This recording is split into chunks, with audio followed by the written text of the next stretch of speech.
Oi, eu sou a Gabi Xavier. Eu sou o André Fenrir. E bem-vindos à Sala do Tempo num formato um pouquinho diferente, porque é o terceiro episódio que a gente tá devendo comentar aqui de Game of Thrones. Viemos falar do episódio 9, que acabou de ser exibido com um final mega impactante, que já tem um spoiler aqui na tela, mas é um vídeo com spoilers do episódio.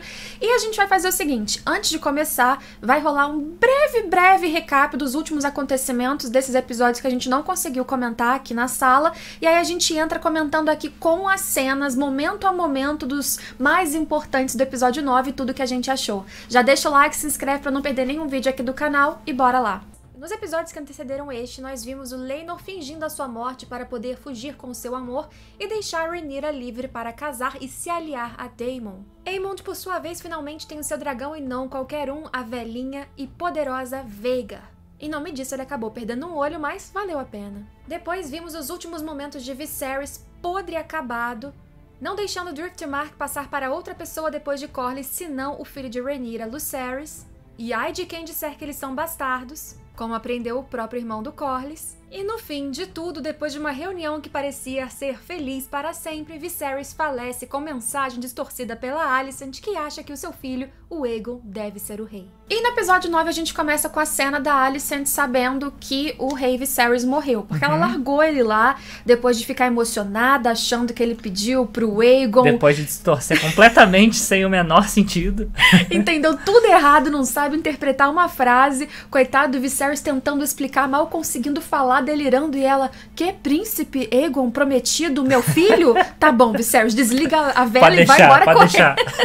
Mas é que ela parece chocada, e já vou comentando que eu acho que eles perdem um pouquinho de tempo tentando humanizar demais essa Alicent da série, porque ela sofre, ela não queria, ela não concorda com o pai, ela não concorda com o conselho, e a gente gasta um tempão desse episódio de novo com essa mesma ladainha. Não sei se você concorda. Concordo, só que na minha opinião, eu acho que eles fazem essa questão da Alicent porque senão ia ficar todo mundo do lado da Rhaenyra. Todo mundo torcendo só pra ela. Então, pra não ficar só Rhaenyra e Daemon, que ao meu ver são os personagens mais interessantes da série no momento, eles tentam fazer esse contrapeso deixando ela mais humanizada, né? E fizeram até meio que a reconciliação, entre aspas, das duas, que eu achei meio sem sentido, mas teve no episódio anterior, né? A gente não comentou porque não conseguimos gravar a tempo, pra vocês entenderem que a nossa agenda tem que estar as duas cronometradas, batendo, a gente ficou doente, trabalho fora, dia Inclusive inteiro. Eu vou tentar falar o menos possível, porque eu não sei se dá pra perceber, mas minha voz tá péssima. Tá com dor de garganta. Então, assim, a gente, pelo menos eu, né, senti que já havia um momento anterior pra elas se reconciliarem,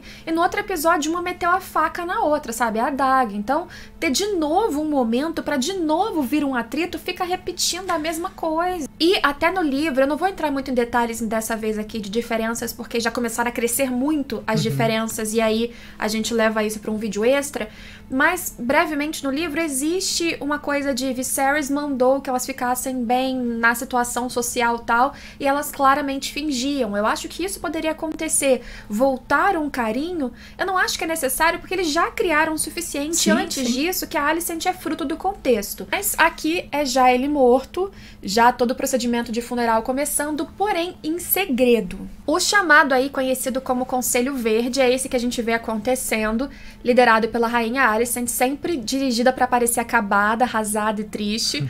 O pai dela aqui, que é o Otto, que tá maravilhosamente feliz, pelo menos eu acho que por trás de toda essa seriedade ele tá aqui pulando. E o Cole, que é um psicopata cada vez mais louco.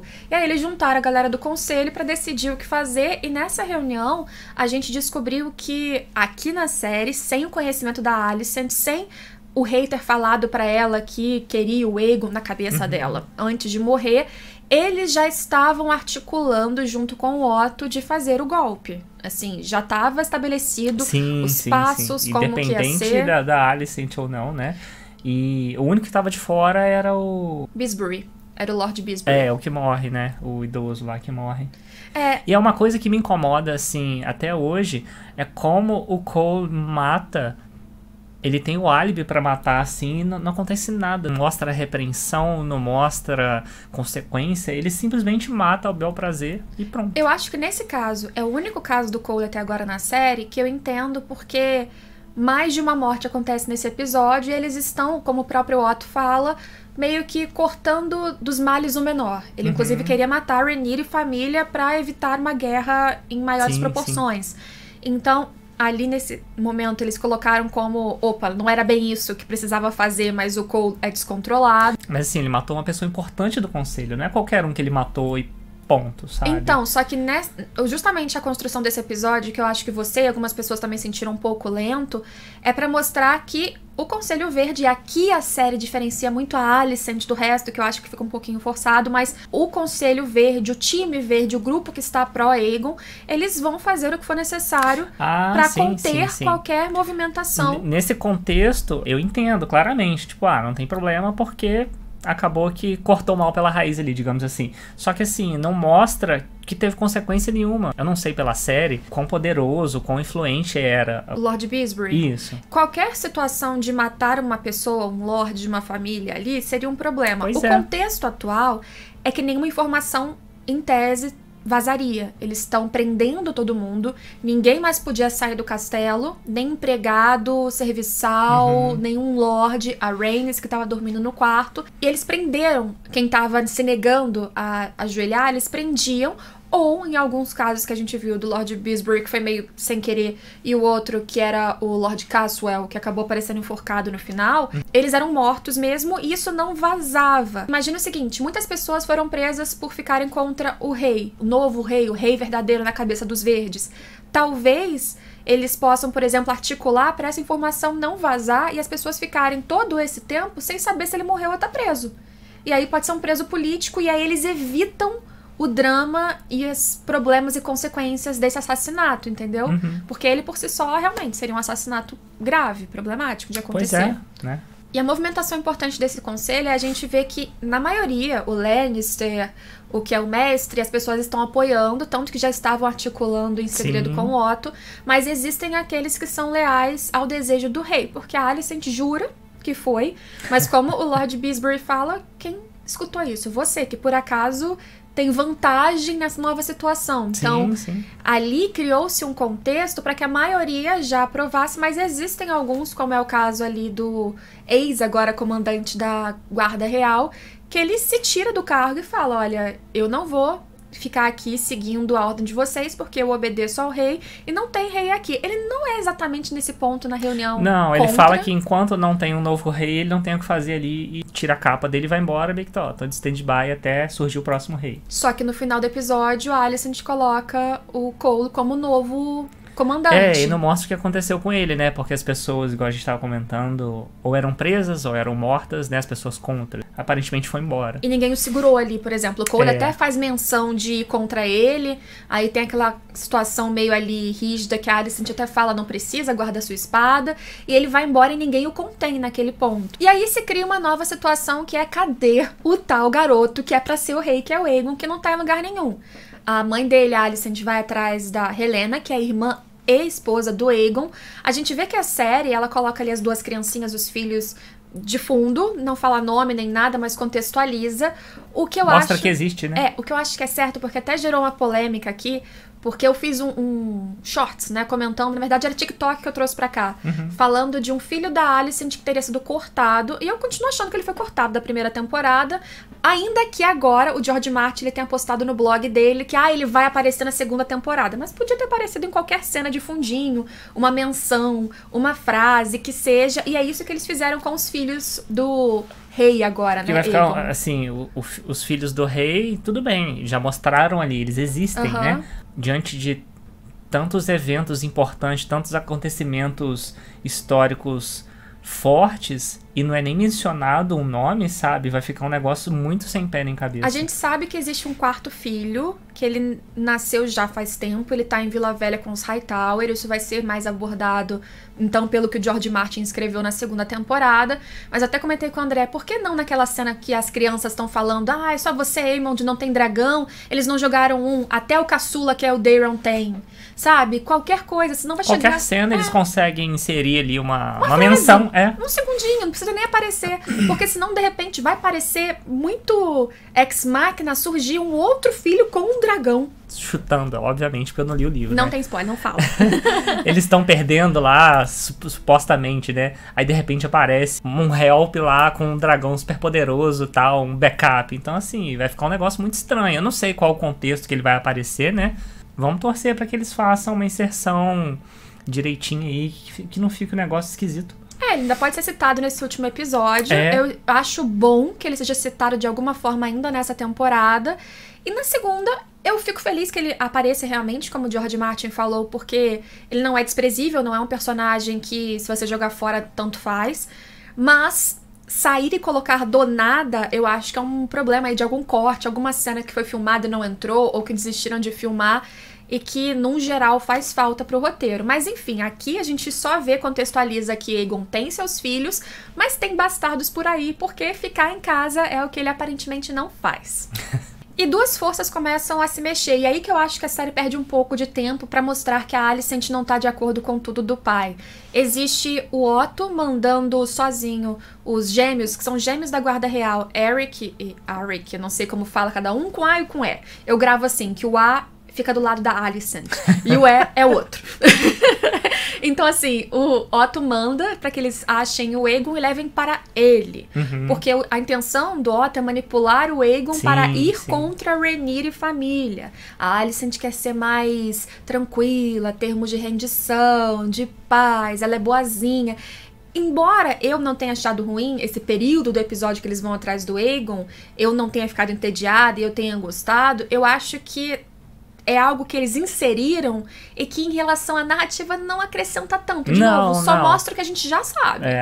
Podia ser só um grupo procurando ele do que esse conflito de quem vai pegar quem e quem vai falar com o menino manipulável. E no final das contas, ia dar na mesma, né? Ia ter a manipulação inicial ali, né? Que teve da Alicent, de falar que não é pra guerrear e etc e tal. Mas depois que ele virasse rei, ele poderia fazer o que quiser. Eu entendi o que eles quiseram criar. Sim, eu entendi colocar também. A mensagem inicial, mas eu acho que foi muito tempo de tela que talvez desse pra eles... De fato, não foi ruim mesmo, não. Não, eu gostei do episódio, tá? Eu realmente gostei. Eu senti esse conflito da coisa crescendo, do segredo. Rhaenyra, pra contexto, não sabe até esse ponto no episódio o que aconteceu. Eles vetaram todas as informações pra galera não saber até quando fosse E aparentemente necessário. A tia que vai... Aparentemente, contar, né? a Rhaenys, que tava lá nessa sequência toda que foi original pra série, como mais uma. No momento aí, por enquanto, ela tá presa, né? É exatamente ela que vai sair, chegar de dragão, provavelmente, até pelo teaser, pra contar, olha, deu ruim e a gente vai ter que começar uma guerra, no mínimo, política. Esse aqui é o Lord Caswell. A gente viu algumas cenas em que o Otto estava ali com alguns lords e pessoas que estavam em Porto Real falando, e aí, gente, quem vai dobrar o joelho, quem vai aceitar, quem não vai, o Aegon é o rei, é isso aí. Alguns já dobram. A gente vê que tem um que fala que não, porque minha palavra no conselho lá em que eu fui e dobrei o joelho pra Rhaenyra é o que vale, e ele é encaminhado pra prisão. E este aqui, que é o Lord Caswell, que é aquele que recebe a Rhaenyra quando ela chega em Porto Real, é aquele que fala com ela quando ela tem o último filho, Joffrey, né? O último não, quando ela tá subindo as escadas, assim que ela pare, né? Isso. Ele já mostra em outros episódios que ele tem um vínculo com a Rhaenyra, e aqui ele primeiro finge que ok, dobrei o joelho, vivo o rei, vida longa, e aí depois ele tenta ir embora pra avisar, exatamente porque a Rhaenyra não sabe o que tá acontecendo, ela não consegue nem se preparar, mas ele é pego, ele é levado pro Otto e pro Larry Strong, que tem a cena mais nojenta deste episódio, nojento, podre, e ele depois no final aparece enforcado, então dá a entender que ele foi morto. Certo? Pelo menos eu entendi assim. Que como ele estava claramente traindo... Qual que seria a outra opção? Que ele se matou. Não, óbvio que não. No contexto de Peg e o Aegon, o que teve de interessante, ou pelo menos diferente no acréscimo, foi as rinhas de criança, que lá, aparentemente, eles são tão loucos que eles botam criança A gente esperando a rinha de dragão, botaram de criança na frente das rinhas de dragão. Afiam um dente, afiam as unhas e as crianças vão lá arrancando sangue uma da outra. E, pra quem deixou passar batido, o que é dito assim muito rápido, sem grande substância pra isso, mas só pra mostrar que o cara tá nem aí espalhando tudo pela Baixada das Pulgas como quem não se importa com o futuro, o Aegon, ele tem bastardos, inclusive bastardos que vão pra rinha que ele assiste, o que é um pouco louco, né? Ele fica vendo as crias dele bastardos, mas empreendedor, dele. né? Tem visão de negócio. Ele vai aumentando aquela produtividade das rinhas. Eu acho que assim, o Aegon, ele não tá nem aí pra nada. Isso já é mostrado lá atrás, né? Desde lá de trás. Ele não quer ser rei, ele não quer seguir os compromissos. Ele tá sempre aborrecido, triste, bebendo. Porque nada que ele faz é suficiente nunca. Ele acha que o pai dele não gostava dele. Então, ele só busca sexo, bebida, jogos, todos os prazeres que ele pode ter. É o que ele busca fazer, né? E ele acaba sumindo numa dessas saídas, né? Que coincidentemente é a saída da morte do rei, de quando o rei falece. A gente descobre logo em seguida que a Verme Branco que escondeu ele pra proteger, entre aspas, mas na verdade não é, né? Eu acho que a gente viu umas pistas no começo do episódio que assim que a rainha descobre, através da Thalia, que trabalha pra Verme Branco, a gente vê aquele mesmo menino fofoqueiro que contou que a Rhaenyra saiu pra ir na Casa dos Prazeres, ou pelo menos algum menino parecido com aquele, porque ele estaria mais velho, enfim. E depois essa criada, ela coloca... estaria adulta já lá. Uma outra criança fofoqueira. Ela vai acendendo umas velas bem no topo, assim, lá da Fortaleza Vermelha, e aquilo brilha, e eu acho que aquilo era um sinal já eu pra achei ela entender. Que fosse também, foi uma mensagem do tipo, ó, morreu. E aí a Verme Branco e a Missária, ela já foi mexendo os pauzinhos pra tirar o Aegon. Até porque ela não saiu de lá, né? Ela ficou presa no castelo. Desde sempre. Então eu acho que ela passou a mensagem exatamente assim. A Emissária já catou o Aegon, escondeu embaixo da mesa lá da igreja dos... Como é que é o nome, gente? Do Sete, da Fé do Sete. E aí ele ficou lá bêbado e não queria ser achado. Isso que era interessante. Quando chega os gêmeos, o irmão que queria ser rei muito mais do que ele, acha que ele seria muito melhor e prefere que o irmão seja morto mesmo.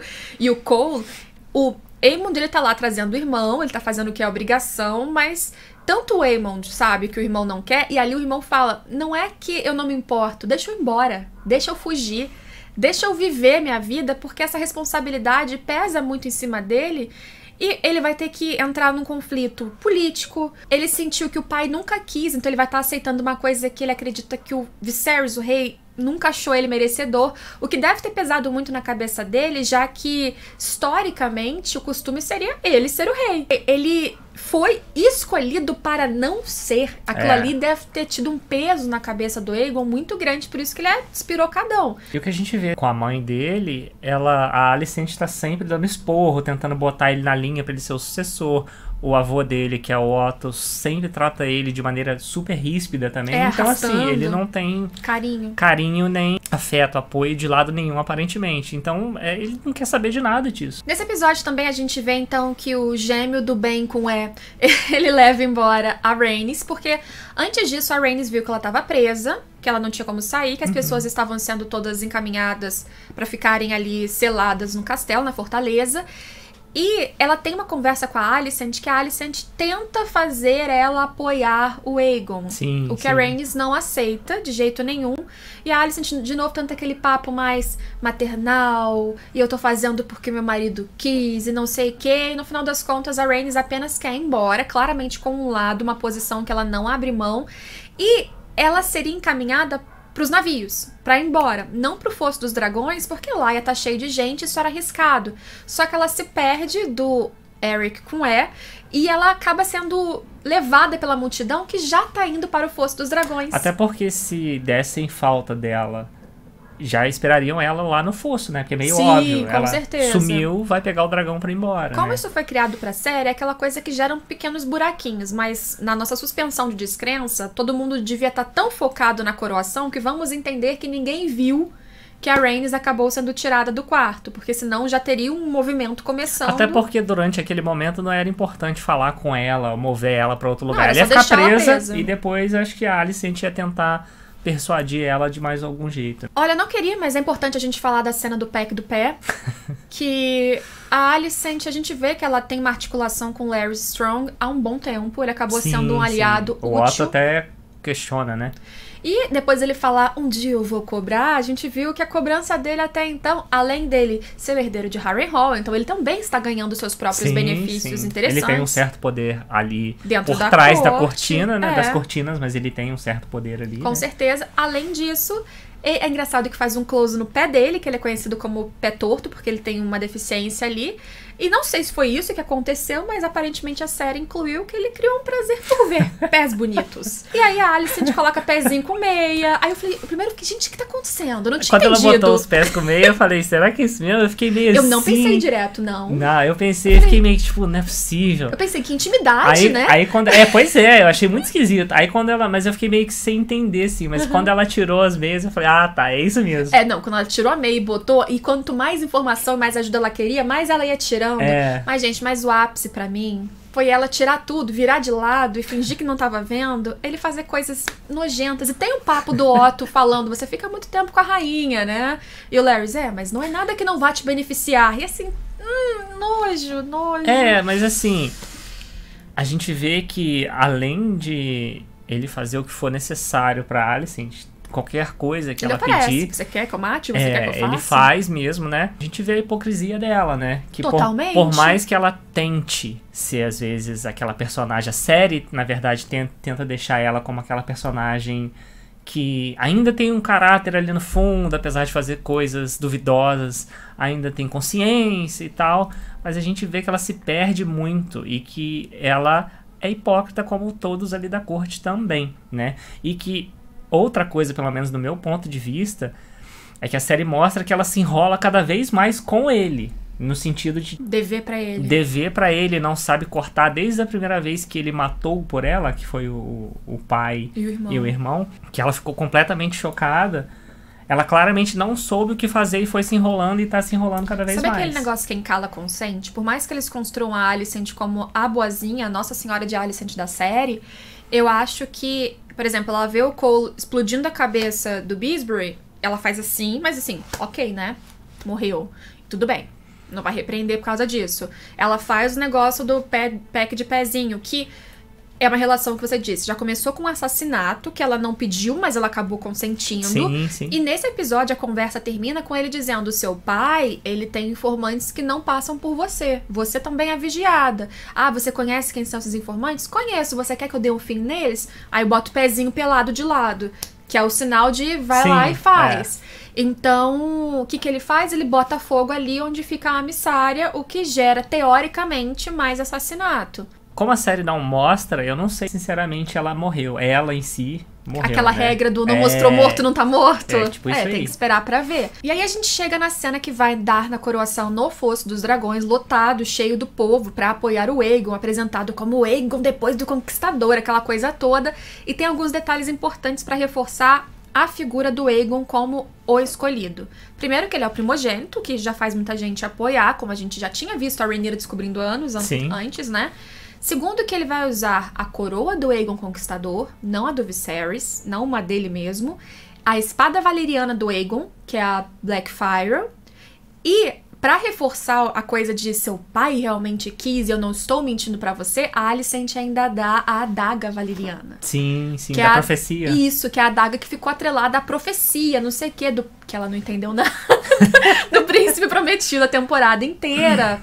E aí, isso, na hora que ele mostra a adaga e ele fala sério, ela diz, aí ele já começa a brilhar um pouquinho mais o olho nisso tudo que ele não queria. Mais uma vez ele pergunta ali com ela, acho que você pergunta se ela gosta dele, alguma aí coisa de assim, imbecil. né?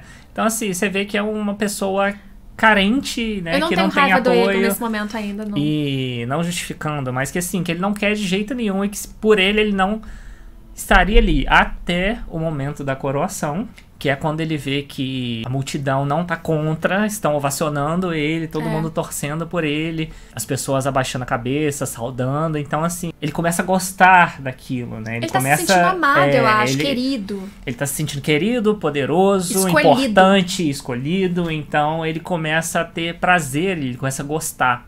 Eu acho que essa é uma virada importante que eles trouxeram nesse episódio pro Aegon. De todo esse negócio de correr atrás do Aegon, o que teve de interessante é mostrar que ele não queria, ele se recusava, e a conversa dele com a mãe é interessante pra mostrar que ele se sentia aquém, abaixo, não amado. E aí quando ele vê, você vê que tem uma transição, ele vai olhando assim meio que, nossa, estão começando a aplaudir, estão gostando. Aí ele levanta a mão uma vez, o pessoal fica louco. Aí ele levanta mais. Então, assim, ele vai tomando gosto e falando, opa, até que isso aqui é bom. Até que eu quero. E dá a entender que vai ser a virada da personalidade dele, né? Como rei. Exatamente, pode ser. Aí vem a inclusão da série, que não foi assim no livro e que eu não tive pena de ninguém. Quando a Rhaenys consegue descer pro Fosso dos Dragões, de novo, a mesma história da gente entender que ninguém tava de olho naquilo, eu acho meio assim... Tudo bem, meio furado, mas vamos entender o fanservice aqui. Eu gostei da cena, honestamente. Eu não sei se no livro tem a profecia, mas a profecia tinha que se cumprir de alguma forma também. A profecia da menina? Da Helena que ficou falando lá o tempo todo? Cuidado com a besta embaixo da madeira? Da tábua? Coisa assim. Bem, se era sobre isso, né? Ah, sim, é sim. Então, aí ela vem e jorra aquele bando de fumaça e coisas pras pessoas. A gente ficou falando, tava aplaudindo o Aegon, morreu agora.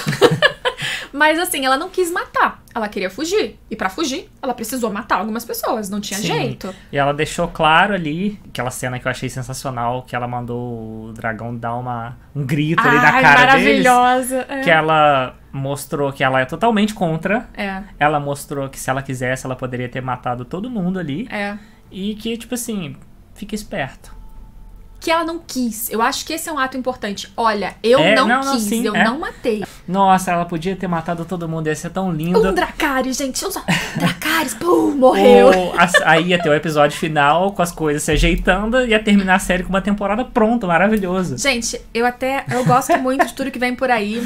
Quem me assiste em outros conteúdos de outro canal até sabe que eu gosto de sofrer em muita coisa, mas eu não quero sofrer com o que vem pela frente. É muita tragédia pra tudo que é lado. E acabar assim, só com aquela família morrendo. Já não tinha que ter nascido. Eu acredito Tem que gente comece... que torce pros verdes. Eu acredito que comece semana que vem, né? Já vai acontecer alguma coisa semana que vem. Não posso falar mais que isso, porque eu ia assistir no teaser e ele... Porque eu ficava, meu Deus, não, ele... Sem reações, sem essas. E, sobretudo, a Rhaenys chegando. Ela fugiu, né? Deu aquela baforada só que a Alicent fechou o olho e falou, opa, vou morrer. Não morreu.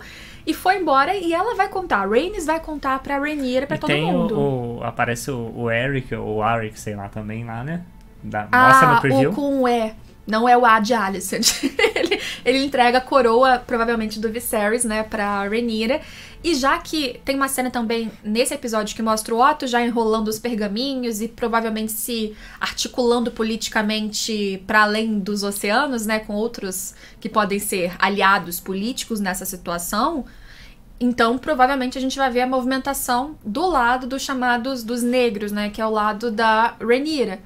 É o que a gente tem que acompanhar no próximo episódio final, e esse a gente vai comentar também de novo. Aí vocês falem, gente, a gente fez esse formato pra facilitar, porque é mais fácil da gente editar e conseguir entregar o vídeo. Aí vocês comentem como vocês acham melhor e a gente volta na semana que vem. Até porque se eu fosse esperar a garganta desinflamar, ia passar aí mais a semana toda, ia só enrolando. Aí ia chegar a segunda temporada. A gente espera vocês em todos os próximos vídeos, mas comentem aqui embaixo o que vocês acharam deste episódio e pra quem vocês torcem. Para time dos verdes? Para time dos negros? Para Alicent, Rhaenyra? Ou vocês torcem para a morte? Comenta aqui embaixo, a gente espera vocês. Tchau!